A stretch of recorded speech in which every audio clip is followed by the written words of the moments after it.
So I picked two speakers, and they're not novices. They can do the job. The first one is, I would say, Sacramento famous, Bay Area famous, I believe, and California famous. Her name is Destiny Robbins. An award-winning spoken word artist, author, motivational speaker, counselor. She's a professor and a mother. And she is proud to announce that she is the lead therapist and founder of Healing Solutions. Healing Solutions Therapy. Where her mission is to teach their clients how to live happier, healthier, and holistic lives. Destiny is preparing to release her third book, y'all, The Healing Solution to Trauma. The first two books that she released were Baby, You Should Wait a While, and Baby Boy, You Should Wait a While, which speaks to adolescent girls and boys about the importance of being careful and intentional about sex and relationships. Destiny has a master's degree in social work with a concentration in children and families from USC, University of Southern California. She is now a licensed clinic social worker, and she uses her empowering, entertaining spoken word poetry in combination with her education and ability to connect with her audience. She was raised to know God, as her grandfather was the late Bishop Arthur Dosti, and he relocated the community from Arizona to the Del Paso Heights community in Sacramento and pastored many churches, ran school lunch programs and more. She is now a proud member of the Genesis Church and is honored to be before you this Millennial Sunday, carrying on legacy. I want you to stand up, put your hands together for Sister Destiny Robbins as she comes. Come on. Women, we have to stand together, and we have to stand alongside of our brothers. And brothers, we have to make way for the next brother. And women, we have to make way for the next woman. And all of that is connected to the word love. So again, my name is Destiny Robbins, and I'm here to tell you today, God is here to tell you that the healing solution is love. All right. Okay? All right. Now the interesting thing, because I was getting a little nervous because God gives me different messages, and I've talked about love. I have like a few different things on love, but he gave something real special for you today. All right. He made this very unique for you today. This is not a pre-written, well, it's pre-written, but not pre-written prior to getting prepared for you today. All right. Okay, y'all see that alliteration? I like, multiple letters. So, I just want you to know that honestly, despite what you've been through and despite what you're going through, that love ultimately is the key. And so I'm going to raise 3 different points today. Number 1, accepting God's love is the first and foremost thing. Loving God and accepting God's love. Okay? Number 2, loving our neighbors. Okay? And that has to do with loving our community. Loving believers, non-believers, enemies, even, which can be the hardest thing to do. And we use the word, we throw out the word, we say it all the time. I love you, I love you, baby, I love you. I've heard that. I've heard that. But do we really know what it is and what it means? To be long-suffering, to be patient, to be kind, to not keep record of wrong and throw up in your face, what you've done and how bad you did it. And you remember the last time you did it and how much you made me sick or whatever else goes on. Right? But it says love never ends. Okay? And that at the end of the day, you can have faith, hope, you can have love. You can have knowledge. It will come to an end. But at the end of the day, the strongest thing is love. So I wanted to start that because the first point again is accepting God's love. So recognizing that all of those elements are in God. Think about it. How many times have we messed up? I'm sorry, not me. How many times have I messed up? Over and over and over again. To the point where sometimes I can't forgive my own self. And yet, God forgives me. He's never turned his back on me. He keeps blessing me. He keeps bringing me around loving people. So does anybody else have that testimony that where he picks you up even in the midst of yourself? Okay, so I just have to start off with that verse. So the other point after defining love is to understand that he loves us unconditionally. And I'm going to bring another verse. Every point that I'm making is going to have the word attached to it. Because otherwise, what good is it? It's not good for you to just hear from Destiny and my word. I want to have some backup with anything that I have to say, all right? So, Psalms 52:8. You don't have to turn there. You can take note. I'm not going to have you stand. I'm literally going to spit them off real quick. But Psalms 52 verse 8 says, I am like a flourishing olive. That means you're growing. You're expanding.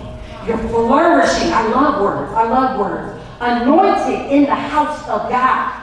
I trust in the unending love of God. His passion toward me is forever and ever. Okay, so if you just sit with that, because that's not a verse I hear often, but recognizing that his love is unconditional. And that's really important to say because a lot of us have been hurt. And sometimes we view it, maybe it's true, I'm going to get to that in a second, by God. Does anybody have that testimony? You don't have to share it out loud. But I know it's true because I've been there and done that. When my brother took his own life, Mom, or you, I was mad about it. I was mad about it. You know, when the man didn't treat me right, or this one, or this one, or this one. Okay, let me not do that. I'll say that for a book. Y'all want to hear about that, y'all get the book. But I was mad at God because I didn't understand why I had to go through some of these things. Now, I can say a couple things. One, you can bring it upon yourself. Okay. Number two, it can be for a purpose and a reason. But I'm going to back it up with the word real quick about discipline. Okay? And that it can come from God. Okay? So two things real quick. One, because I was just at a worship night the other night. 4 millennials, by the way. I probably have a couple people here tonight from that worship night. And they're praying for us. And we're going to pray for them and keep it going. She brought up this scripture, so it had to get in there. Job, chapter 5, verse 17 through 19. Job, chapter 5, 17 through 19. So what a blessing. What? I said discipline and what? Blessing. What a blessing when God steps in and corrects you. Yeah. Okay, hold up. Make the crooked way straight, okay? He steps in on your behalf. I don't care how painful it is. What about the pain that you inflicted on your own self? What about the pain that the environment that you came in? But regardless, God stepped in. He took action on your behalf and corrects you. Don't despise the discipline of Almighty God. True, He won't. Did y'all hear that? He won't. I didn't say that. Your experience didn't just say that. We have it biblically. It does happen. It does happen. But He also dresses the wound. If you take your wounds to God and accept His love, He can dress the wound. He can heal the wound. He can caress the wound. He can replace the wound. He is a healer. And that's why the healing solution is love. The same hand that hurts you, heals you. It's not me. I'm just reading. Okay. From one disaster after another. Oh! Have y'all just been through one? Maybe just one. Still one. No. If it is just one, then my granny say keep on living. Keep on living. Keep on living. Keep on living. So that's just one. No matter what the calamity, the evil can't touch. That's the word. And that came in the worship night, so everything was already put together. And I said, oh, you add more to it, God? Yes! Because we need to hear that. Accepting God's love involves not just blessings, so don't just expect good things. And that's what this next verse says. I'm sorry, I got to throw a verse to that, y'all. I got to, because I can't just speak it on myself. I can't. But Proverbs 13, oh no, not that one. But I'm going to read that one. But that's, I have a bigger verse coming soon. But Proverbs 13:24 is another backup. A refusal to correct is a refusal to love. Love your children by disciplining them. Okay? So know that accepting His love means accepting that sometimes you have to get corrected. I love you, baby, but sometimes you have to get put the hammer on. Sometimes they gotta get whooped. There you go. Right. Sometimes you say, I'm sorry for those that I'm a therapist, you know, I don't believe in corporal punishment. You know. But sometimes, and he didn't just say whooping, even though later he says spare the rod, you know, spare not the rod, or whatever he says, y'all know what I'm talking about. I don't have that one right here. But he says discipline, and there's a lot of different ways. So last point on accepting his love, it says the point is, it is our choice then to accept, obey, follow, and believe. Okay?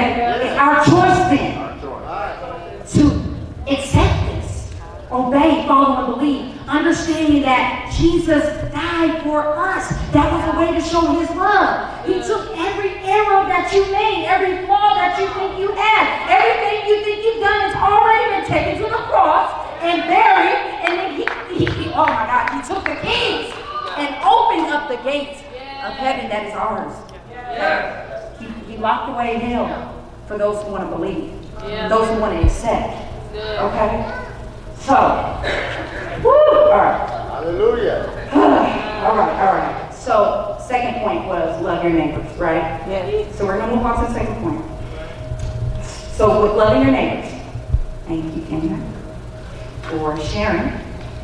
Because she talked about how, you know, sometimes it's hard to love those who do you wrong. And for me personally, I felt like I just had a label on my head that says, take advantage of me. I'm nice. I'll do it. Yes, I see no wrong. Rose-colored glasses. No, I got glasses now.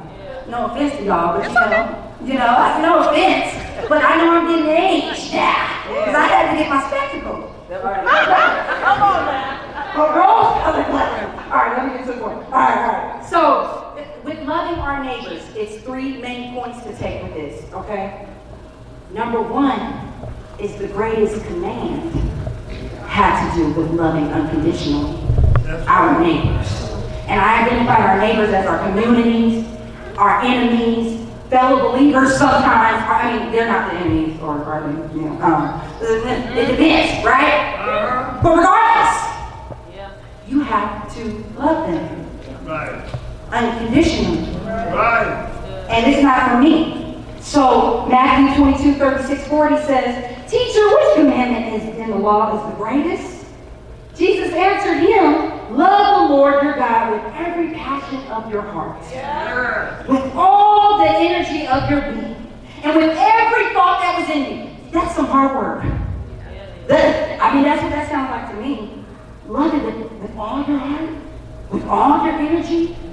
So take that last little bit that you have and store it and just throw it back at them. With love, okay?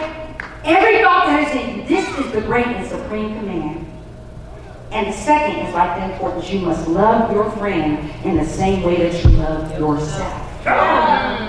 Contained within these commandments to love, you will find all the meaning of the law and the prophets. That means if you had to sum up the Bible in one word, you could use love. Pretty much. That's what God is. Don't we say it? We just defined it. All right, so I'm going to, because I can get happy, so let me hurry up. Point 2 is important as well, because some people have been hurt by the church. And we have to acknowledge that. But we have to acknowledge that church is filled with people. Okay? Filled with people who may be hurting, who are coming to church for healing, for recovery, for deliverance. So then if you give them the same thing they are giving you, then what better are you? Okay? So you have to understand that instead of running from them, you need to love on them. And I know from experience, I am actually not a group of people person. So thank y'all all for tolerating Destiny Robbins. Millennials, woo! I love y'all. Because I'm welcome it. Woo! I love y'all. Because, it can be hard. But if we want to just work and operate off ourselves, or how we feel about somebody, or what we projected that they did without even understanding why they did what they did, because we didn't take the issue to them. We just talked about them behind their back. We just, whatever has happened. You have to go back to love. Because love is going to bring understanding. Love is going to bring patience. Love is going to make you pray for them. Love is going to make you come to them and pray with them and pray for them and love them some more. And so that's what it said. It'll help us. So if we're not depending on people, then we can't have our blessings blocked. So people say, I'm not going to church. You see them people up in there? Well, why are we depending on people? I'm trying to figure it out because I can't stand people. Love you, can't stand you. Can I be honest? I'm sorry. Because why? We're wishy-washy. You know what I'm saying? Yeah, come on. Even the most solid. I think I'm the most solid and I'm still flawed. Yeah. Hallelujah. Okay, so love is going to help us maintain that mutual respect. Love is going to help us heal from our hurts and not be in our feelings so much. Drag in the feelings, So when we get hurt, it causes us to isolate. So if we were only depending on God and accepting our love, we can love each other. All right, last part on love as far as our neighbors. Love transcends demographics. Okay, so I was listening to a podcast the other day, and they were talking about the bombing that happened in the church in South Carolina. And somebody went and did a documentary on it, and they were talking, and the first thing I think he was pro-black. I didn't know who he was, but I guess he was real pro-black. And he just said, honestly, let me tell you this. I'm a Christian first. I'm black next. I said, I have to keep that, because I'm real pro-black. Y'all see how it go on me. But I'm a Christian first. And then I'm black next. I'm pro-black next. And that's important because division is also in the body, right? Yeah. So love involves unity. So if you can understand and appreciate people's differences, that could be age, both ways. We play it both ways. Oh, you too old, you too young. Yeah. Okay? That could be gender. That could be ethnicity. That could be socioeconomic status. I know we're in the church, but let's just be real and be sexuality. All right. Okay? Regardless to whatever the difference is, we are to love our neighbors. We don't have to love everything everybody does. Their methods, their ways, but you are supposed to love them. We are commanded to love them. Understanding that you have gifts and you have power. Love yourself, baby. God bless you.